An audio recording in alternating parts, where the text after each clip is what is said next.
The morning sun filtered through the tall windows of Meridian Tech Corporation as Sarah Chun adjusted her blazer collar, ensuring it covered the jagged scar that ran from her left ear down to her collarbone. At 32, she had perfected the art of concealment, not just of her physical marks, but of the entire chapter of her life that had created them.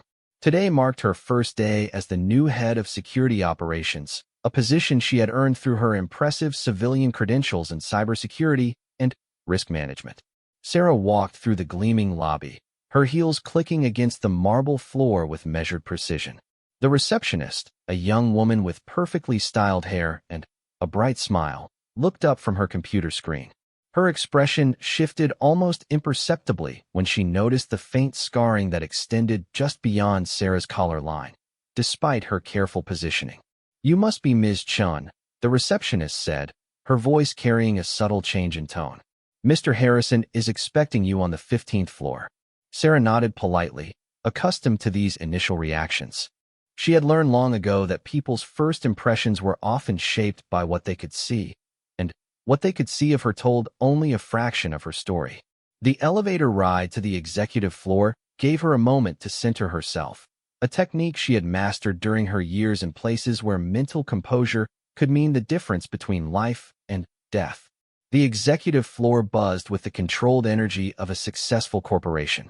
Employees moved with purpose between conference rooms and offices, their conversations a mixture of business jargon and casual workplace banter. As Sarah made her way to the corner office where CEO Michael Harrison waited, she became aware of the subtle glances and whispered comments that followed in her wake. "Did you see her face?" one voice murmured from a nearby cubicle. "What do you think happened to her?" another replied, not bothering to lower their tone significantly. Sarah had heard variations of these conversations countless times over the past 8 years. The scars were impossible to hide completely, despite her best efforts with makeup and strategic clothing choices. They served as constant reminders of a night in Afghanistan when everything had gone wrong, when her carefully planned extraction mission had turned into a desperate fight for survival. Michael Harrison greeted her with genuine warmth, his handshake firm and his eye contact direct. A former military man himself, though his service had been in logistics rather than combat, he seemed unaffected by her appearance. They spent the morning reviewing security protocols, discussing the company's global operations, and outlining Sarah's responsibilities for protecting both digital assets and personnel across 12 international offices. During the lunch break, Sarah found herself in the company cafeteria, navigating the social dynamics of a new workplace.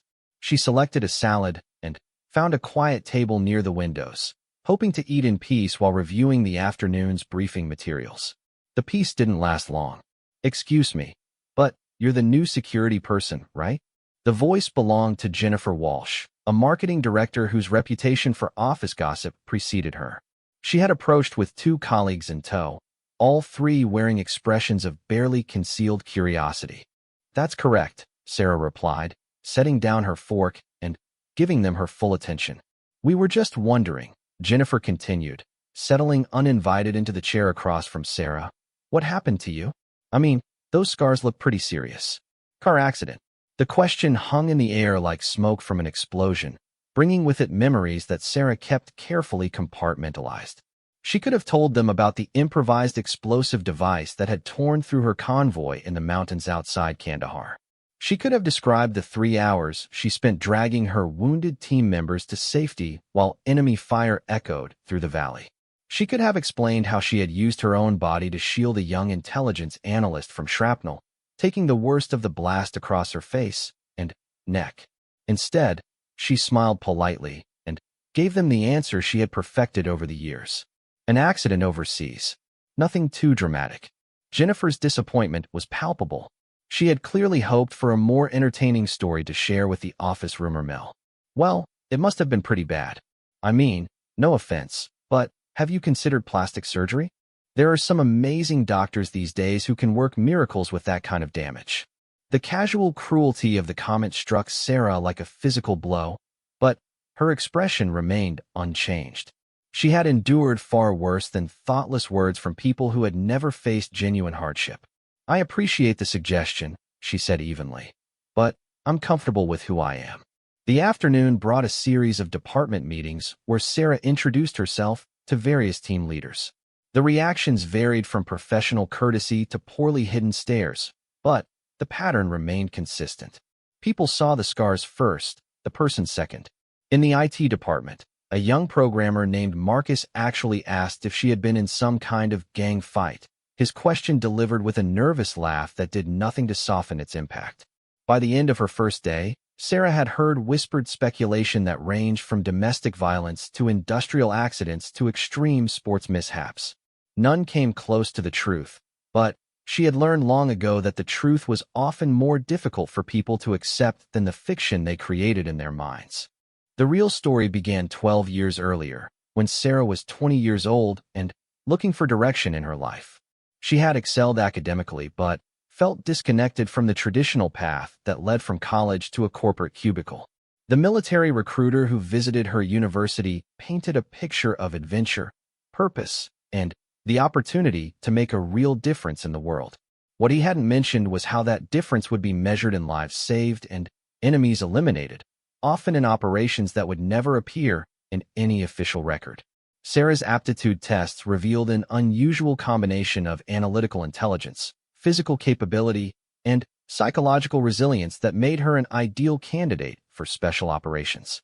After completing basic training with honors, she was selected for advanced intelligence gathering and direct action training. The program was demanding beyond anything she had imagined, designed to push candidates to their absolute limits and beyond. The training took place in locations that officially didn't exist, under instructors whose names weren't recorded in any personnel files. Sarah learned to speak 4 languages fluently, to navigate by stars, to disable electronic surveillance systems, and to eliminate targets with weapons ranging from sniper rifles to improvised explosives. More importantly, she learned to compartmentalize emotions, to make split-second decisions under extreme pressure, and to trust her instincts even when logic suggested otherwise. Her first deployment took her to the tribal regions of Pakistan, where she spent 6 months gathering intelligence on terror networks that threatened American interests. She lived among local families, adopting their customs and language while secretly documenting the movements of high-value targets. The work required her to become someone else entirely, to suppress her own identity so completely that sometimes she forgot who she really was underneath the carefully constructed persona. The second deployment brought her to Somalia, where she worked with a small team to disrupt weapons trafficking operations that were fueling regional conflicts. The mission lasted 4 months and required her to pose as a freelance journalist, a cover that allowed her to travel freely while gathering intelligence on supply routes and key players in the illegal arms trade. Each mission taught her something new about herself and about the world that existed in the shadows of official diplomacy. She learned that evil was often banal, carried out by ordinary people who had convinced themselves they were serving a greater good. She learned that heroism rarely looked like it did in movies, more often resembling the quiet determination to continue moving forward when everything else had fallen apart. The mission that would change everything began on a humid evening in Kabul, where Sarah and her team received orders to extract a high-value intelligence asset who had been providing information about planned attacks on American forces. The asset, a local translator who had worked with coalition forces for 3 years, had been discovered and was scheduled for execution by Taliban fighters the following morning. The extraction point was a compound in the mountains 30 kilometers outside the city, accessible only by a narrow road that wound through terrain perfectly suited for ambushes. Intelligence reports suggested minimal enemy presence in the area, but Sarah's instincts warned her that something felt wrong about the entire operation. The timeline was too tight, the intelligence too convenient, and the risk assessment too optimistic. Her team consisted of 4 other specialists, each bringing unique skills to the mission. Rodriguez was their communications expert, capable of maintaining contact with headquarters even in the most challenging terrain. Thompson handled demolitions and breaching operations, while Jackson served as their medic and secondary sniper. Williams was their youngest member, an intelligence analyst who had requested field assignment to better understand the sources of the reports she processed. As they prepared their equipment and reviewed the mission parameters one final time. Sarah felt the familiar mixture of anticipation and apprehension that preceded every operation. The gear was state-of-the-art, their training was comprehensive, and their backup support was supposedly in place. Yet something in the back of her mind continued to signal danger, a feeling she had learned to trust even when she couldn't articulate its source. The helicopter insertion went smoothly, depositing them at a landing zone 5 kilometers from the target compound under cover of darkness. The team moved through the mountainous terrain with practiced efficiency, communicating through hand signals and staying alert for any signs of enemy activity. The night vision equipment revealed a landscape that was both beautiful and forbidding, with jagged peaks silhouetted against a star-filled sky. As they approached the compound, Sarah's unease intensified. The intelligence had described a simple structure with minimal security, but what they found was a more complex facility with multiple buildings and clear signs of recent fortification. The discrepancy between expectation and reality was significant enough to warrant calling off the mission, but their asset was inside, and time was running out. The decision to proceed would haunt Sarah for years to come, not because it was wrong, but because it was right in ways that no one could have anticipated. Sometimes the most difficult choices were the ones that saved lives, even when they came at tremendous personal cost. As her first day at Meridian Tech drew to a close, Sarah gathered her belongings and prepared to leave the office. The building had grown quiet as employees departed for their evening commutes, leaving behind the soft hum of electronic equipment and the distant sound of custodial staff beginning their nightly routines. Tomorrow would bring new challenges and likely more questions about her appearance, but tonight she would return to her small apartment and the carefully ordered life she had built in the years since leaving the service. It was a life that most people would consider ordinary, but for someone who had once operated in the spaces between countries and laws, ordinary felt like a luxury beyond price. The scars would continue to draw stares and provoke whispered conversations, but they also served as reminders of choices made in impossible circumstances and of people who had depended on her when everything else had failed. She wore them not as marks of shame, but as evidence of a life lived with purpose, even if that purpose had to remain forever hidden from the people who now knew her only as the new head of security with a mysterious past. 3 weeks into her tenure at Meridian Tech, Sarah had settled into a routine that felt almost normal. The initial curiosity about her scars had given way to the usual workplace dynamics, though she still caught people stealing glances when they thought she wasn't looking. Her days were filled with security assessments, personnel reviews, and the kind of detailed analysis that reminded her of intelligence briefings from another lifetime. The morning of October 15th began like any other, with Sarah arriving at the office 30 minutes before her first meeting to review the overnight security reports. The global nature of Meridian's operations meant that somewhere in the world, their facilities were always operating, always vulnerable, always requiring vigilance. She had implemented new protocols for information sharing between regional security teams, drawing on experiences she couldn't fully explain to her civilian colleagues. Her assistant, David, knocked on her office door at precisely 9 o'clock. A recent graduate with an earnest demeanor and unlimited enthusiasm for organizational charts, he had quickly proven invaluable in helping Sarah navigate the corporate bureaucracy that felt foreign after years of military precision. "Ms. Chun, there's been an incident at the Jakarta facility," David said, his usual cheerfulness replaced by concern. "Mr. Harrison wants to see you immediately." Sarah's training kicked in automatically, her mind shifting into the analytical mode that had once helped her process battlefield intelligence. She followed David to the executive conference room, where she found Michael Harrison huddled with 3 other senior executives around a laptop displaying a video call with their Jakarta facility manager. The manager, a nervous-looking man named Peterson, was explaining the situation in rapid, anxious sentences. They came in through the rear entrance sometime after midnight, disabled the alarm system, bypassed the security cameras, and accessed the server room. Nothing appears to be missing, but they had access to our entire Southeast Asian client database for approximately 40 minutes. Harrison looked up as Sarah entered the room. "We need your assessment immediately." This isn't just a random break-in. Someone with serious technical skills and detailed knowledge of our security systems orchestrated this.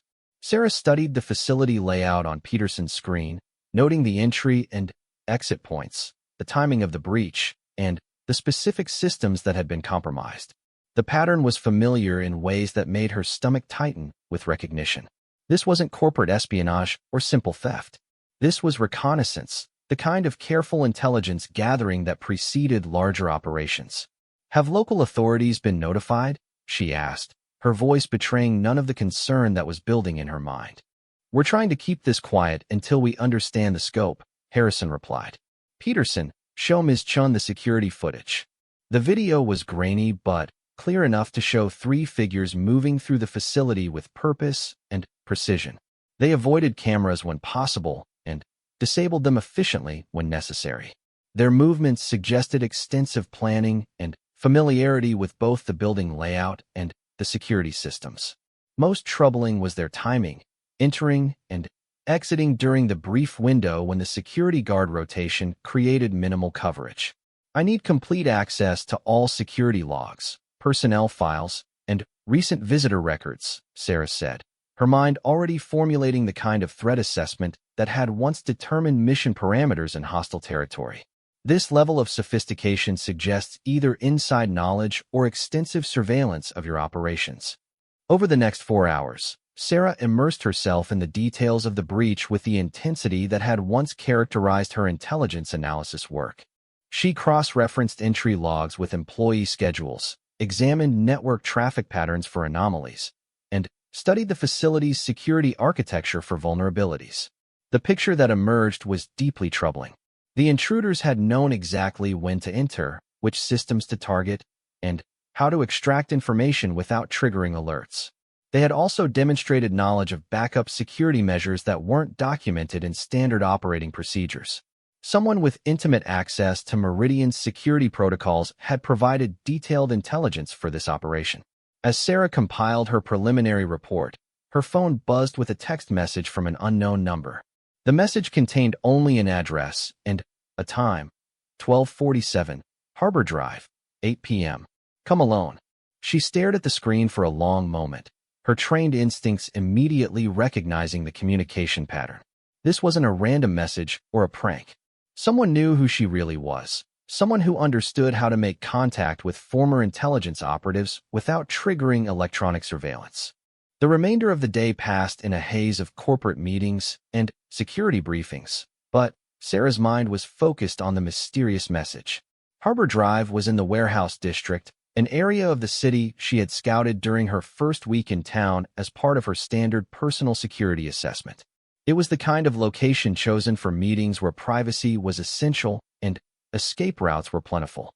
At 7:30 that evening, Sarah changed into dark clothing and drove to the Harbor District in her personal vehicle, a modest sedan that she had specifically chosen for its unremarkable appearance.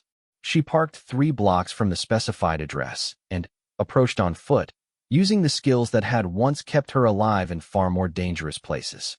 The building at 1247, Harbor Drive, was an abandoned electronics warehouse, its windows dark and its parking lot empty except for a single black sedan with tinted windows. Sarah circled the building twice, identifying potential exits and checking for surveillance before approaching the main entrance. The door was unlocked, opening into a cavernous space filled with shadows and the echo of her footsteps on concrete. "You're punctual," a voice said from the darkness near the rear of the building. "That's good." Punctuality was always important in our line of work. A figure emerged from behind a concrete pillar, and Sarah's breath caught in her throat. Colonel James Mitchell had been her commanding officer during her final 2 years of active service, a man whose reputation for getting impossible missions accomplished was matched only by his loyalty to the people under his command. She hadn't seen him since the debriefing following her medical discharge, but he looked exactly as she remembered, tall, lean, with steel gray hair and eyes that seemed to catalog every detail of his surroundings. "Colonel," she said, automatically reverting to military protocol despite the civilian setting. "This is unexpected." "I'm sure it is," Mitchell replied, his voice carrying the same authority that had once commanded a room full of senior intelligence officials. "We need to talk about Jakarta. More specifically, we need to talk about why someone is targeting facilities where former members of your unit are currently employed." The statement hit Sarah like a physical blow. The breach at Meridian wasn't random corporate espionage. It was part of something larger, something connected to operations she had participated in years ago in places that officially didn't exist. Mitchell gestured toward two folding chairs that had been set up in the center of the warehouse. As they sat down, he pulled out a tablet and showed her a map of Southeast Asia with several locations marked in red. In the past 6 months, there have been security breaches at 7 facilities across the region. All of them employ former members of Task Force Nightfall. All of them have been targeted with the same level of sophistication and inside knowledge that you saw in Jakarta. Task Force Nightfall. Sarah hadn't heard that designation spoken aloud in 8 years, but the memories it triggered were as vivid as if they had happened yesterday. The unit had been formed to conduct the most sensitive intelligence and direct action missions in the global war on terror, operating with minimal oversight and maximum flexibility. Officially, it had never existed. "What kind of information are they after?" Sarah asked, though she suspected she already knew the answer. "Personnel records, operational histories, anything that could be used to identify and locate former team members," Mitchell said. "Someone is building a target list, and they're being very systematic about it." Sarah felt the familiar chill that had once preceded dangerous missions, the sensation of pieces falling into place to reveal a threat that was both clear and immediate. "How many of us are left?" 18, not counting those who died in service, Mitchell said quietly. "You're number 7 to be compromised. The others have been relocated and given new identities, but that's not a long-term solution." The revelation that her former teammates were being hunted brought back memories of the bonds forged during those years of dangerous operations. These weren't just colleagues or fellow soldiers. They were people who had risked their lives for each other, who had shared experiences that couldn't be understood by anyone who hadn't lived them. "Who's behind it?" Sarah asked, though she suspected the answer would be complicated. Mitchell's expression grew darker. "We believe it's connected to the Kandahar operation, your final mission. Someone wants revenge for what happened that night, and they have the resources to make it happen." The Kandahar operation, the mission that had ended Sarah's military career and left her with scars that went far deeper than the ones visible on her skin. She had never spoken about the details to anyone outside the debriefing room, but the memories were seared into her consciousness with perfect clarity. The extraction had been compromised from the beginning, but they hadn't realized it until it was too late. Their asset had been turned, used as bait to draw them into a trap that had been carefully planned and perfectly executed. The compound had been surrounded by enemy fighters, and their escape routes had been blocked before they even realized they were in danger. What followed was 12 hours of desperate fighting, as Sarah and her team used every skill they had acquired to stay alive long enough for rescue to arrive. They had been outnumbered 20-1, but their training and determination had allowed them to hold their position against overwhelming odds. The cost had been tremendous. Williams had been killed in the first hour, caught by sniper fire while trying to establish communication with their backup team. Rodriguez had been wounded by an improvised explosive device, losing his left leg below the knee. Thompson had taken shrapnel from a grenade blast that had left him partially blind in one eye.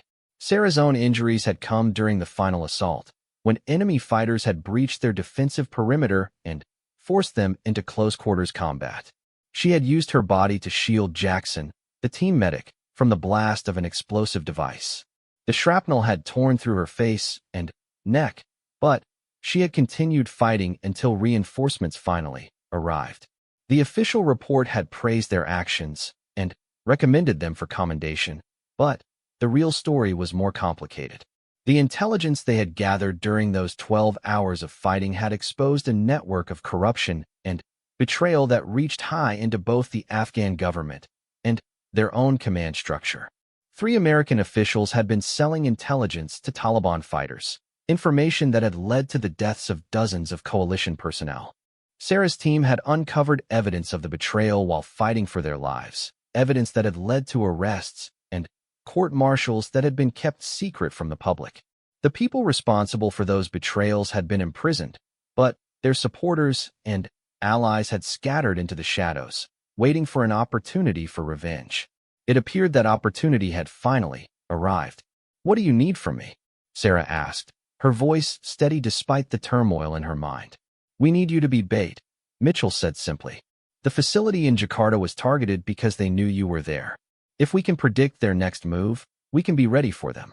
The request was both logical and terrifying. Using herself as bait meant exposing herself to people who had already demonstrated their willingness to kill for revenge. But it also meant protecting her former teammates and preventing further attacks on innocent civilians. "What kind of support would I have?" she asked, her training automatically shifting to operational planning mode. "A full surveillance team, tactical backup, and real-time intelligence support," Mitchell said. "We've been tracking their movements for months, and we think we understand their pattern well enough to predict when and where they'll strike next." Sarah studied the map on Mitchell's tablet, noting the progression of attacks and the geographical pattern that was emerging. If the analysis was correct, the next target would likely be in Singapore or Bangkok, where two more former team members were currently living under assumed identities. "How long do I have to decide?" she asked. 12 hours, Mitchell said. "After that, we'll have to implement the backup plan, which involves relocating everyone and starting over with new identities. It would work, but it would also mean spending the rest of our lives looking over our shoulders." As Sarah drove home through the empty streets, her mind raced through the implications of Mitchell's request. She had built a new life for herself, one that felt safe and predictable compared to the chaos of her military years.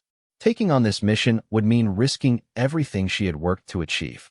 But it would also mean protecting people who had once been willing to die for her, people who deserved to live their own quiet lives without the constant threat of violence from their past. The decision should have been difficult, but as she pulled into her apartment complex, Sarah realized she had already made up her mind. Some obligations transcended personal safety, and some bonds couldn't be broken by time or distance. Tomorrow, she would call Mitchell and accept the mission. Tonight, she would prepare for what might be her final operation, knowing that this time, the stakes were more personal than they had ever been before. The scars on her face and neck seemed to burn as she climbed the stairs to her apartment, reminders of the last time she had put her life on the line for her teammates. This time, she was determined that everyone would make it home safely, no matter what the cost to herself. The next morning arrived with the kind of crisp October clarity that made even the most mundane decisions feel momentous.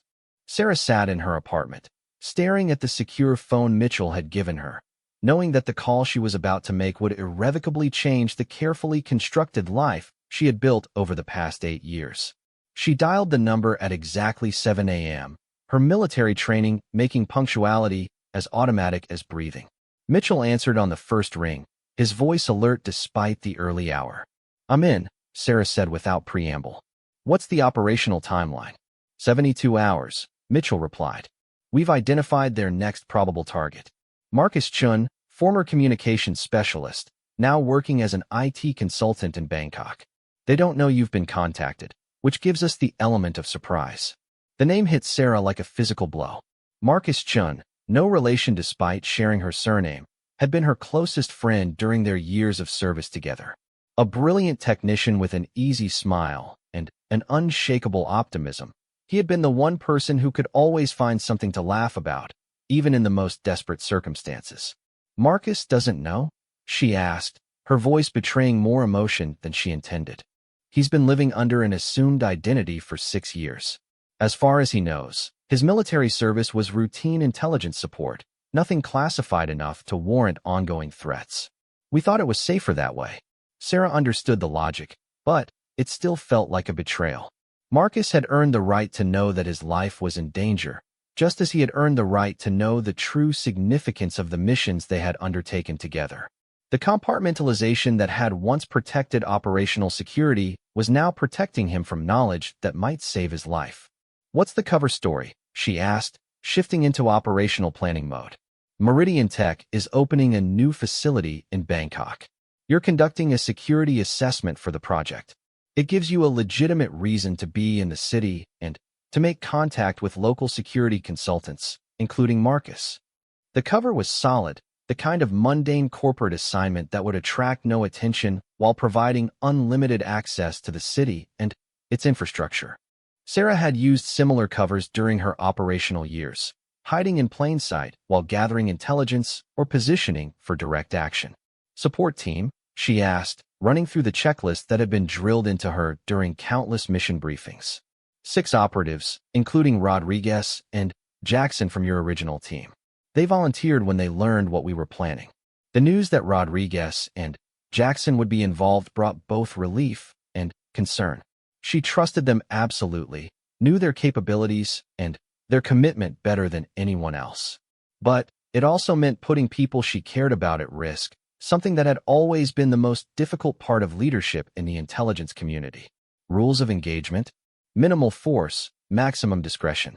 These people are well-funded and sophisticated, but they're not state actors. We want them taken alive if possible, eliminated if necessary, but we can't afford any publicity or official attention.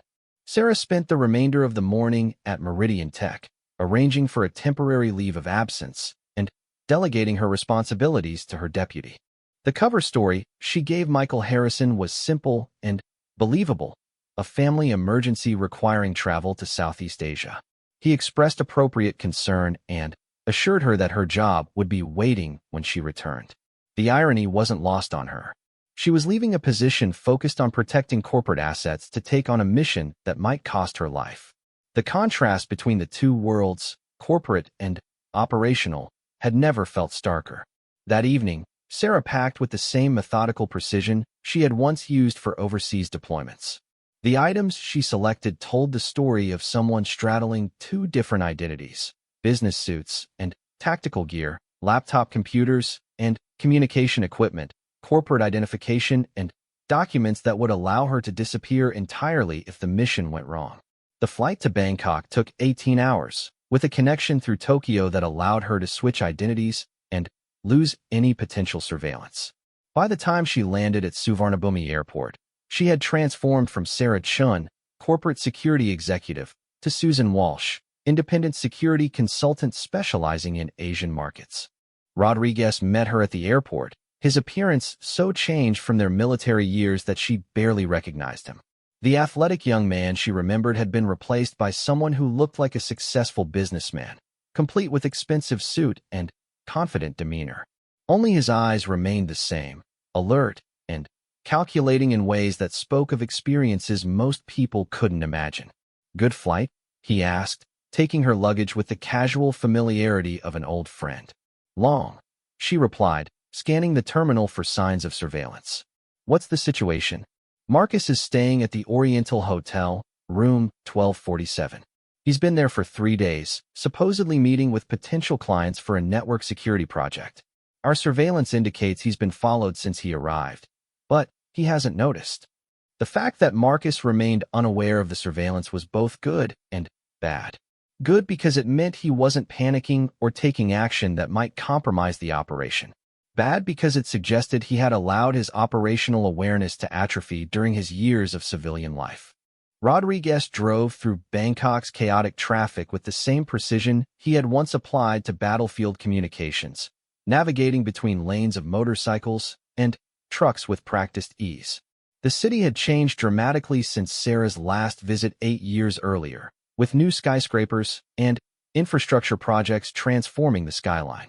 "The opposition team consists of at least 4 individuals," Rodriguez continued, his voice barely audible over the traffic noise. 2 surveillance specialists, 1 technical expert, and what appears to be a direct action specialist. They've been tracking Marcus's movements, but haven't made any aggressive moves yet. "Waiting for something," Sarah said, her mind automatically analyzing the tactical situation. "Either backup or the right opportunity. Have you identified their base of operations?" "Apartment complex in the Sukhumvit district, 3rd floor, multiple exit routes. Jackson's been watching them for the past 24 hours. They're professional, but they're not military.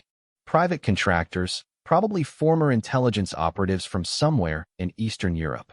The profile fit with what Sarah knew about revenge operations. The people behind the attacks wouldn't risk using official resources or personnel, but they had the connections and funding to hire experienced professionals from the private market. Their own base of operations was a safe house in the financial district, a nondescript apartment that had been rented through a series of shell corporations. Jackson was waiting for them when they arrived. His appearance as transformed as Rodriguez's, though the slight tremor in his left hand betrayed the injuries he had sustained during their final mission together. "Good to see you, Sarah," he said, using her real name for the first time in years. "Wish it were under better circumstances."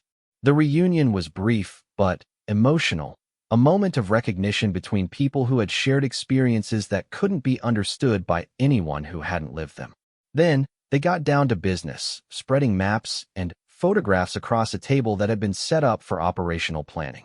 "Marcus is scheduled to meet with a potential client tomorrow at 2 p.m., Jackson explained, pointing to a location on the map.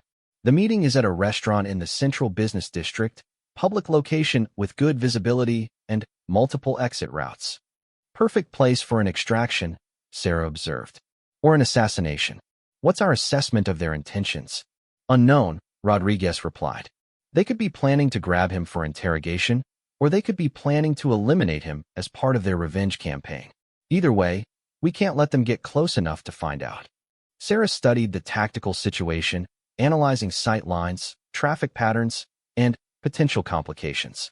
The restaurant was located on a busy street with heavy pedestrian traffic, which would provide cover for both surveillance and action. But it also meant potential civilian casualties if the situation escalated into violence. "We need to intercept them before they reach the restaurant," she said finally. "Can we identify their approach routes?" "Three possibilities," Jackson said, marking the map with red ink. "They'll probably use a surveillance team to confirm Marcus's arrival, then move in with the action team once they're sure he's isolated." "What about local law enforcement?" "Paid to look the other way, according to our intelligence. This isn't their first operation in Bangkok, and they've been careful to avoid any complications with official authorities." The corruption wasn't surprising, but it added another layer of complexity to the mission. They couldn't count on local police for support, and they couldn't afford to attract official attention that might compromise their own operations.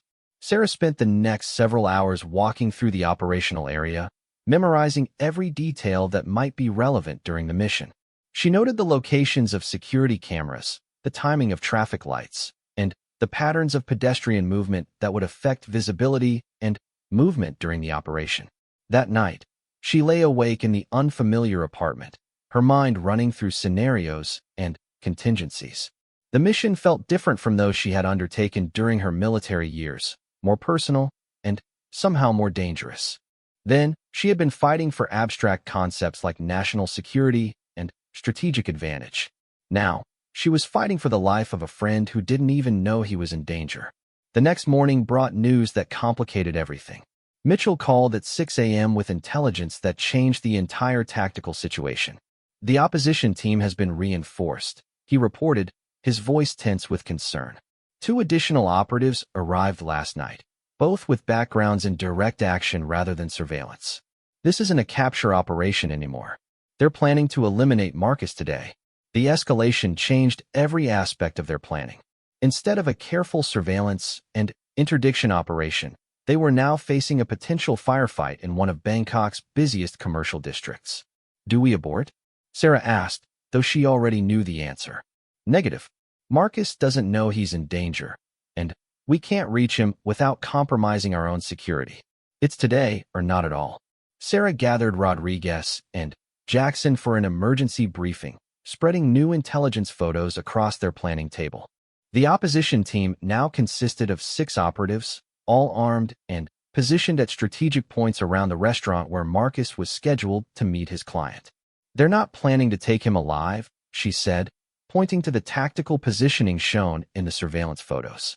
"This is an elimination team, and they've positioned themselves to ensure he doesn't leave that restaurant.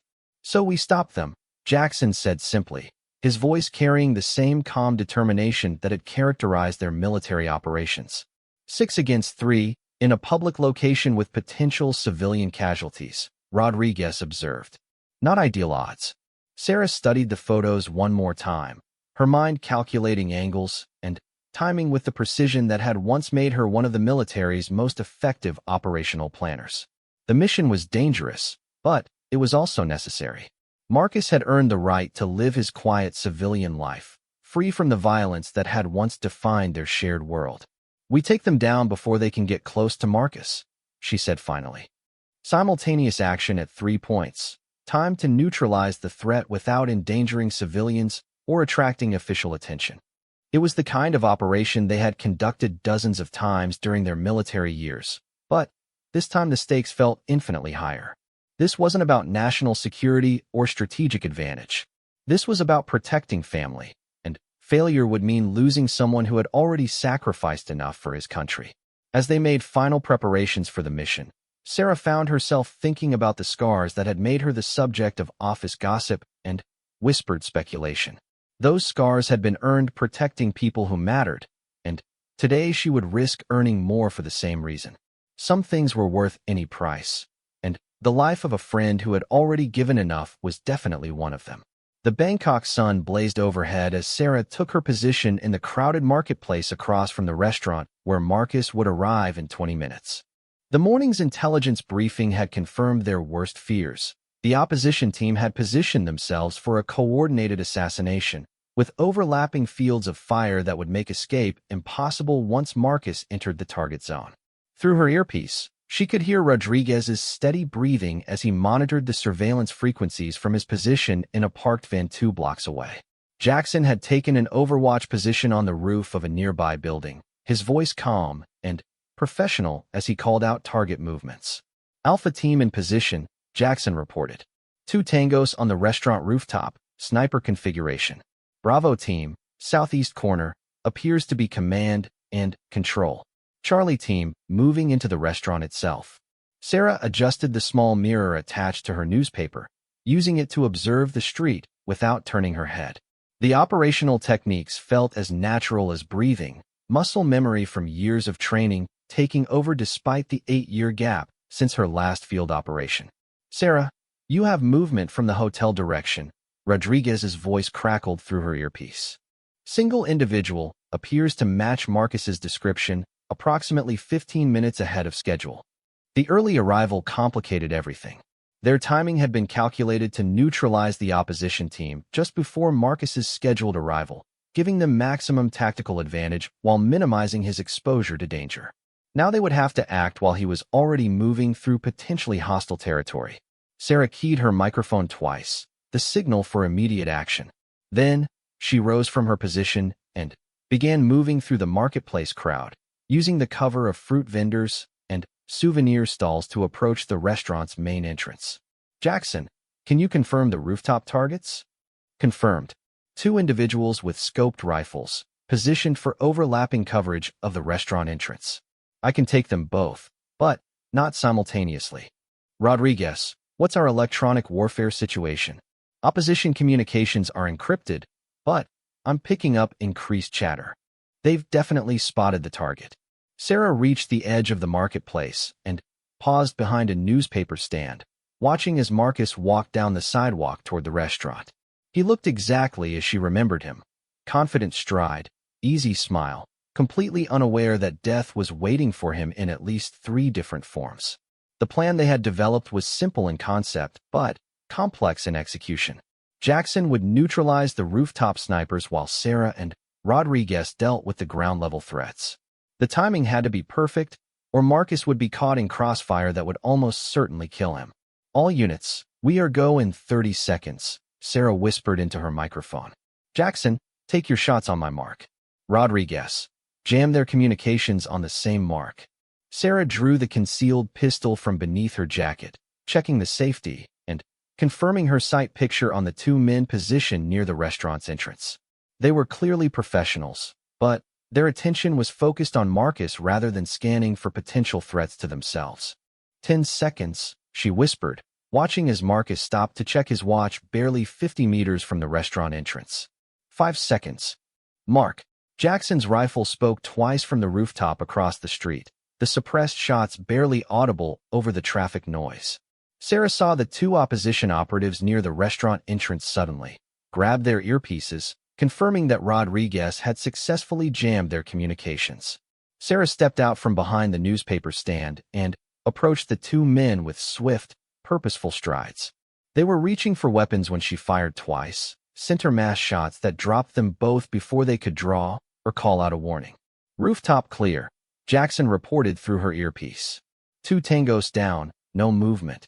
Ground level clear, Sarah replied, already moving toward the restaurant's main entrance. Rodriguez, what's the status on internal targets? Unknown. Communications jamming is effective, but I can't confirm how many are inside the restaurant. Sarah reached the restaurant entrance and paused, scanning through the glass for signs of the remaining opposition operatives. The lunch crowd provided perfect cover for hostile action, but it also meant that any firefight would endanger dozens of innocent civilians. Marcus was still walking toward the restaurant, now less than 30 meters away. Sarah had perhaps 90 seconds to clear the interior before he arrived and walked into whatever trap was waiting inside. She entered the restaurant with the casual confidence of a customer looking for a table, her weapon concealed but ready. The interior was dimly lit compared to the bright street outside, requiring a moment for her eyes to adjust to the changed lighting conditions. Sarah, you have 2 individuals at the back corner table, Rodriguez's voice whispered through her earpiece. They've been watching the entrance since Marcus was spotted. Sarah located the targets immediately. 2 men in business suits, seated with their backs to the wall, and clear sight lines to both the entrance and the street outside. Their positioning was tactically sound, but also made them easy to identify as hostile operatives rather than ordinary diners. The restaurant's layout presented a challenge. Any direct action would put civilians at risk, but waiting would allow the opposition team time to re-establish communications and coordinate a new plan of attack. Sarah approached the hostess station and spoke loudly enough to be heard throughout the restaurant. Excuse me, but I think there's been a gas leak outside. The police are asking everyone to evacuate immediately. The announcement created exactly the kind of controlled chaos she needed. Civilians began moving toward the exits while the 2 opposition operatives hesitated, unsure whether to maintain their positions or blend in with the evacuating crowd. Their hesitation cost them their lives. Sarah moved through the confused crowd with practiced efficiency, putting 2 rounds into each target before they could react to the changing situation. The suppressed shots were masked by the noise of chairs scraping and conversations as people hurried toward the exits. Interior clear, Sarah reported, holstering her weapon as the last civilians fled the restaurant. Rodriguez, what's Marcus's position? 50 meters and closing. He's definitely seen the evacuation, but he's still approaching. Sarah exited the restaurant through the back entrance, circling around to intercept Marcus before he could get close enough to see the bodies or ask questions that would complicate their extraction. She found him standing on the sidewalk, looking confused by the sudden evacuation. Marcus Chun, she asked, approaching with the confident demeanor of someone conducting routine business. Yes, that's me. Do you know what's happening here? I was supposed to meet a client. Security consultant, Sarah said, showing him identification that identified her as Susan Walsh. I'm afraid there's been a credible threat against foreign business personnel in this area. We need to get you to a secure location immediately. Marcus studied her face with the analytical intelligence she remembered from their military years together. For a moment, she thought he might recognize her despite the changes that 8 years and facial scarring had created in her appearance. You look familiar, he said slowly. Have we met before? I don't think so, Sarah replied, guiding him toward the van where Rodriguez was waiting. But we need to move quickly. The threat assessment indicates additional incidents are possible. The next hour passed in a blur of safe house procedures and secure communications. Marcus was debriefed by Mitchell via encrypted video link, learning for the first time that his military service had been more significant than he had been told, and that his life had been in danger for months. Sarah watched his face as Mitchell explained the truth about Task Force Nightfall and the revenge campaign that had targeted their former members. The shock, anger, and betrayal that crossed his features were emotions she recognized from her own reaction to learning how extensively their service records had been classified and compartmentalized. How many others? Marcus asked when Mitchell finished his briefing. 18 total survivors, Mitchell replied. 7 have been targeted, 6 successfully relocated, and 5 more are scheduled for extraction over the next week. And the people responsible for this will be dealt with through appropriate channels, Mitchell said carefully. Your immediate concern should be accepting relocation to a secure location where you can resume your life without ongoing threats. Marcus was quiet for a long moment, processing information that challenged everything he had believed about his post-military life. Finally, he looked directly at Sarah, studying her scarred face with the same intensity he had once applied to analyzing enemy communications. I know who you are, he said quietly. Sarah Chun, Task Force Nightfall, call sign Phoenix. You saved my life in Kandahar, and you just saved it again in Bangkok. The recognition hit Sarah like a physical blow. She had hoped to complete the mission without revealing her identity, maintaining the compartmentalization that had protected her for 8 years. But Marcus had always been the most perceptive member of their team, capable of seeing patterns and connections that others missed. Hello, Marcus, she said simply. It's good to see you alive. The reunion was brief, but intense. 2 people acknowledging shared experiences that had shaped their lives in ways that couldn't be fully expressed in words. Then, Rodriguez was announcing that their extraction helicopter was inbound, and they were moving to the rooftop for departure. As Bangkok fell away beneath them, Sarah found herself thinking about the life she would return to at Meridian Tech. The corporate world that had once felt like a refuge now seemed small and artificial compared to the life and death clarity of operational work. But she had achieved what she came to accomplish. Marcus was safe. The immediate threat had been neutralized, and her former teammates would have the chance to live their quiet lives without the constant shadow of violence from their past. 3 days later, Sarah was back in her office at Meridian Tech, reviewing security reports and attending meetings as if nothing had happened. The cover story about a family emergency had been accepted without question, and her temporary absence had barely registered in the company's daily operations. The morning of her first day back brought an unexpected visitor. Jennifer Walsh, the marketing director who had made the comments about plastic surgery during Sarah's first week, knocked on her office door with an expression that mixed curiosity with something that might have been respect. Sarah, do you have a minute? Jennifer asked, settling into the chair across from her desk without waiting for permission. Of course. What can I help you with? There's something different about you, Jennifer said, studying Sarah's face with obvious interest. I mean, you look the same, but there's something in your eyes. Like you've been reminded of something important. Sarah considered her response carefully. The truth was that the Bangkok operation had reminded her of who she really was beneath the corporate facade. But that truth wasn't something she could share with civilian colleagues. Sometimes travel gives you perspective, she said finally. Reminds you what really matters. Those scars, Jennifer continued, her voice losing its usual gossipy tone. They're not from an accident, are they? I mean, not the kind of accident most people have. The question hung in the air between them, carrying weight that went beyond idle curiosity. Sarah found herself studying Jennifer's face, noting details she had missed during their previous encounters. The small scar near her left ear, partially concealed by makeup. The way her eyes automatically cataloged exit routes when she entered a room. The subtle tension in her posture that suggested training in situational awareness. No, Sarah said quietly. They're not from that kind of accident. Military? Jennifer asked, her voice dropping to barely above a whisper. Something like that. Jennifer nodded slowly, understanding passing between them without the need for explicit confirmation. I thought so. It takes one to know one, you know? I did 3 tours in Afghanistan, intelligence support for special operations. Nothing as dramatic as whatever put those scars on your face, but enough to recognize someone who's seen real action. The revelation reframed everything Sarah thought she knew about her colleague. Jennifer's interest in her background hadn't been malicious curiosity, but the recognition of shared experience, one veteran identifying another despite the masks they wore in civilian life. Why didn't you say anything before?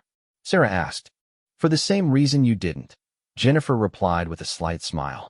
Because some experiences don't translate well to corporate conference rooms, and because most people are more comfortable with the fiction than the truth. Over the following weeks, Sarah found herself settling into a new rhythm at Meridian Tech. The Bangkok operation had reminded her of skills and instincts that she thought she had left behind, but it had also confirmed that her current life had value beyond mere refuge from her past.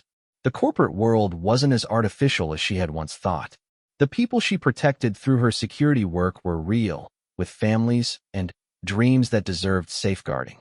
The threats she analyzed and countered might not be as dramatic as enemy action in foreign countries, but they were legitimate concerns that affected real lives.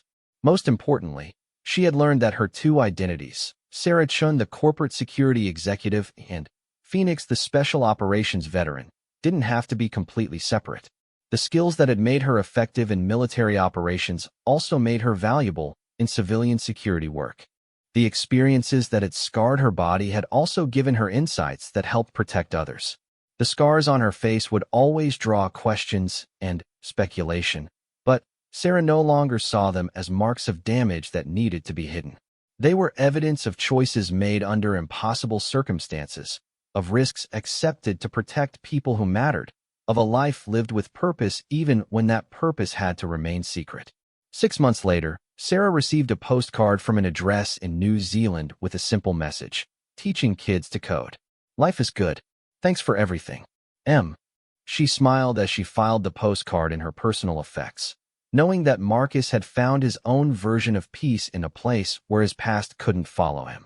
The mission had been successful not just because it had saved his life, but because it had given him the chance to build something new from the foundation of who he had always been. General Morrison arrived at Meridian Tech on a Tuesday morning in spring, 8 months after the Bangkok operation. Sarah was reviewing quarterly security assessments when her assistant announced that she had a visitor who insisted on seeing her personally. The man who entered her office was tall and distinguished, with silver hair and the bearing of someone accustomed to command. His uniform identified him as a retired Army general, and the decorations on his chest told the story of a career spent in the most challenging corners of the world. "Ms. Chun," he said, extending his hand with a firm grip. "General Morrison, United States Army, retired. I believe we have some mutual acquaintances." Sarah gestured for him to take a seat, her mind automatically cataloging details about her unexpected visitor. The general's presence at Meridian Tech wasn't a coincidence, and his timing suggested that her involvement in recent events had come to official attention. "What can I help you with, General?" she asked, maintaining the professional demeanor that had served her well in corporate settings. "I'm here to offer you a job," Morrison said directly. Leading a new division within the Department of Homeland Security focused on protecting American business interests from sophisticated foreign threats. The work would combine your corporate experience with your more specialized background. The offer was both tempting and unexpected. It represented a chance to serve her country again while using all of the skills and experiences that had shaped her life. But it also meant leaving the quiet existence she had built at Meridian Tech. "I'm honored by the offer," Sarah said carefully. "But I'm not sure I'm the right person for that kind of position anymore." "Colonel Mitchell speaks very highly of your recent work," Morrison said with a slight smile. "He suggested that you might be ready for something that combines operational excellence with strategic thinking." The mention of Mitchell's recommendation carried significant weight. He wouldn't have suggested her for the position unless he believed she was genuinely ready for the challenge it represented. "What would the position involve?" Sarah asked, her curiosity overriding her initial hesitation.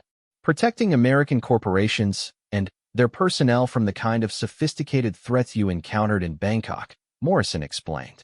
"Foreign intelligence services, terrorist organizations, and criminal enterprises are increasingly targeting private sector assets. We need someone who understands both worlds to lead our response efforts." As Morrison outlined the details of the position, Sarah found herself imagining a future where her two identities could finally be integrated into something larger and more meaningful than either could be alone. The work would be challenging and dangerous, but it would also allow her to protect people on a scale that went far beyond individual operations. "I'll need some time to consider the offer," Sarah said finally. "Of course. Take all the time you need," Morrison replied, rising from his chair. "But remember, Ms. Chun, some opportunities come only once." Your country has invested considerable time and resources in training you for exactly this kind of work. Perhaps it's time to let that investment pay dividends again. After Morrison left, Sarah sat alone in her office, contemplating a decision that would determine the trajectory of the rest of her life. Outside her window, the city bustled with the energy of commerce and ambition, millions of people pursuing dreams and building lives that deserve protection from those who would do them harm. She thought about Marcus, safely teaching computer programming to children in New Zealand. She thought about Rodriguez and Jackson, who had risked their own carefully constructed civilian lives to help protect a friend. She thought about all the people at Meridian Tech who trusted her to keep them safe, even though they had no idea of her true qualifications for that responsibility. Most of all, she thought about the scars that had made her the subject of whispered speculation and cruel suggestions about plastic surgery. Those scars represented choices made in service of something larger than herself, and perhaps it was time to make another such choice. Sarah picked up her phone and dialed Morrison's number. When he answered, she spoke without hesitation. "General, this is Sarah Chun. I accept your offer."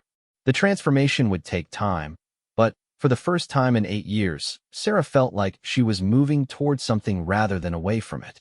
The scars would always be with her, but now they would serve as reminders not of what she had lost, but of what she had chosen to give in service of others. Some marks couldn't be erased, but they could be transformed into sources of strength rather than shame. And sometimes, the most important battles were fought not in distant countries against foreign enemies, but in corporate conference rooms and government offices where the stakes were just as high and the need for courage just as great. Sarah Chun, Phoenix of Task Force Nightfall, was ready to serve again.